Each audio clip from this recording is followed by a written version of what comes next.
persiguiéndolos, porque en su mentalidad y la forma en que él creía que estaba haciéndole un servicio a la iglesia, o él conocía perfectamente la ley, ¿verdad? Y pensaba que estaba haciendo las cosas bien. ¿Cuántos de nosotros antes de venir a los pies de Cristo pensábamos que estábamos haciendo las cosas bien? Pero cuando viene el encuentro del Señor, o tenemos ese encuentro con el Señor, ilustrándolo con la vida de Pablo, siendo ese hombre sanguinario, siendo ese hombre duro, persiguiendo a los cristianos, cuando tiene ese encuentro con el Señor, recibe el regalo maravilloso.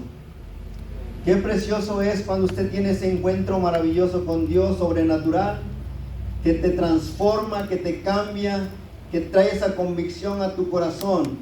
Y vemos cómo la vida del apóstol Pablo cambia de ser un perseguidor ahora a ser un amante, predicador de la palabra y del evangelio del Señor Jesucristo, que nos deja plasmado, hermano, la mayor parte del Nuevo Testamento, para que nosotros también ahora podamos disfrutar de esa palabra y de esas hermosas cartas que el Señor dejó para nosotros, que hoy podamos entender que aún al transcurrir de los años, el Señor o su palabra sigue vigente hasta este día, 26 de septiembre del 2024. La palabra de Dios sigue vigente, hermano. Cuando algo no está vigente es porque tiene una fecha de caducidad. La palabra del Señor no tiene fecha de caducidad. La palabra del Señor es viva y eficaz. ¿Cuánto lo creen, mis amados hermanos?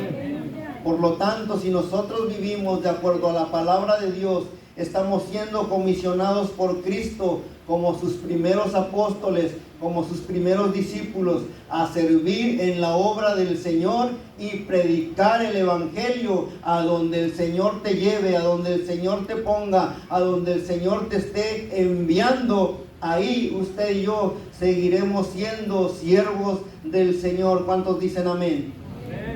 Hemos sido comisionados para predicar su palabra. Y la orden del Señor Jesucristo, todo cristiano, deberíamos de saberlo y tenerlo plasmado en nuestro corazón. Y quedó escrito en el Evangelio de Mateo que dice: id y predicar el Evangelio. ¿A quién?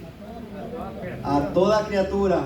Y nada más en Loma Bonita, a donde el Señor te lleve, hermano. Primero entonces recibimos la salvación y ahora somos enviados a predicar el evangelio.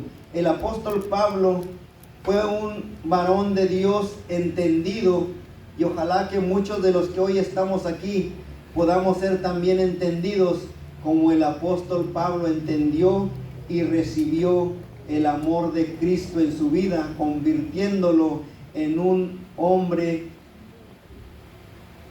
amador de la palabra del Señor y dándole la importancia que merecía, porque así como se esforzó en perseguir y hacer lo que él pensaba que estaba bien, cuánto más cuando recibió a Cristo y el Señor le dio esa maravillosa comisión que hoy usted y yo también tenemos, de predicar el evangelio del Señor en donde sea que el Señor nos esté llevando.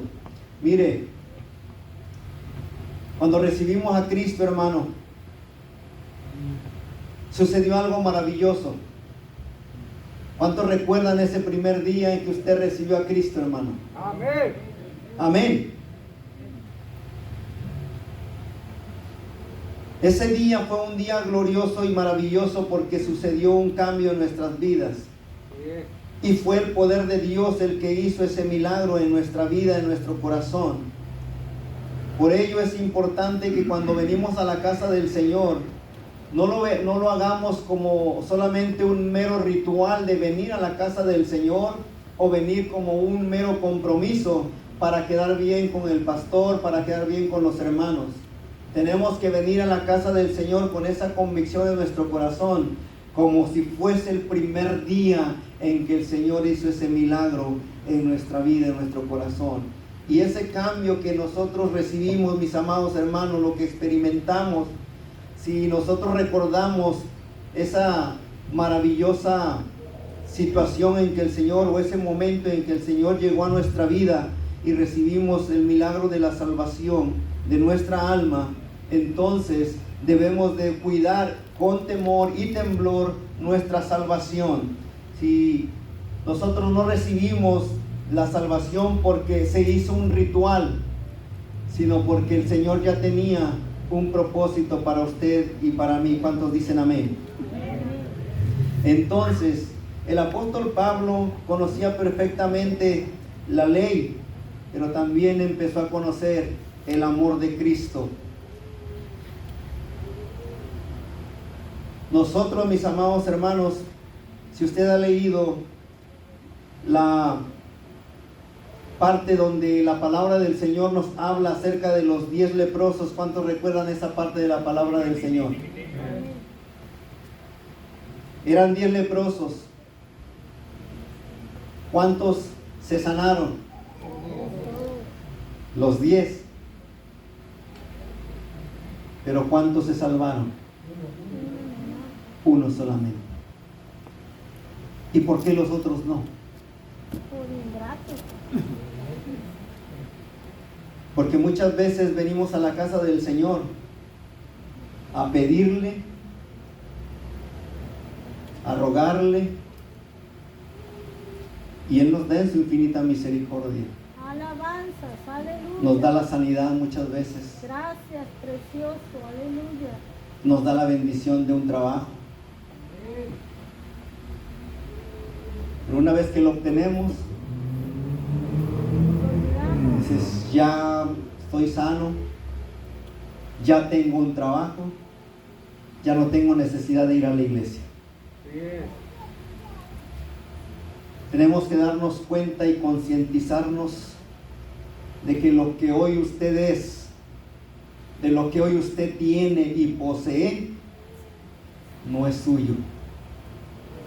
Es lo que Dios nos ha dado en su infinita misericordia. Solo uno de los 10 se salvó o fue salvo.